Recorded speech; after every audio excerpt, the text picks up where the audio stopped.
అన్న మేము డ్రోన్ ఉపయోగించడం జరిగింది అన్న. రైతు వచ్చి మమ్మల్ని కలవడం ద్వారా పత్తి ఎలా ఉంది అని చెప్తే డ్రోను ఇవ్వడం జరిగితే పత్తి డెమో కొట్టడం జరిగింది రైతును. దీని రిజల్ట్ అనేది రైతు మాటల్లో మనం తెలుసుకుందాము. ఎట్లా అన్న ఇది వరకు తేనె బంక పచ్చదోమ అట్లా ఉండే.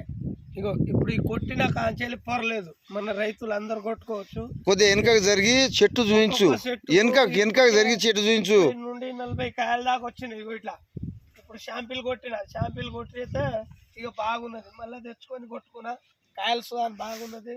ఇంత మరకలేదు, పర్వాలేదు. చేను ఒక డ్రోన్ ఒకటే ఇచ్చిండా, ఇంకేమైనా వేరే పొట్లాలు గిట్టి ఇచ్చిండా? షాంపిల్ కొట్టు అన్నది ఇచ్చిండు. పర్వాలేదు, కొట్టినా పర్వాలేదు. మళ్ళా తెచ్చి కొట్టుకున్నా. చేను అంతా కవర్ అయింది. 30 నుండి 40 కాయల దాకా వచ్చినాయి ఇప్పటికే. ఇప్పుడు పర్వాలేదు.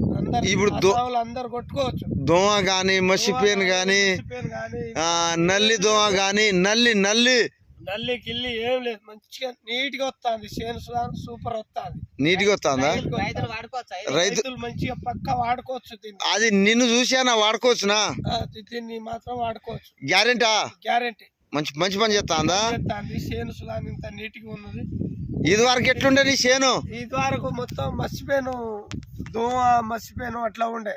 ఇది వరకు మూన కొట్టిన సార్ కవర్ కాలే. ఇది తెచ్చి కొట్టిన కాంచెలి ఇక పర్వాలేదు. మన రైతులు అందరు కొట్టుకోవచ్చు. ఇక సార్ చూడొచ్చు మనం కూడా కాయ గిట్లా మొత్తం చెట్టు గిట్లా మొత్తం చూడొచ్చు. చాలా బాగా వచ్చింది. ఈ మొత్తం చెట్టు కాయలే. మొత్తం చెట్టుకు కాయలే ఉన్నాయి. కింది నుంచి పై దాకా ఇగో ఇట్లా ఉన్నది. చెట్టు కాయ 30 నుండి 40 కాయల దాకా ఇప్పటికే తయారైనాయి. ఒక్క కాయలు రావటం లేదు, చేసేటం లేదు. మంచిగా నీట్గా ఉన్నది.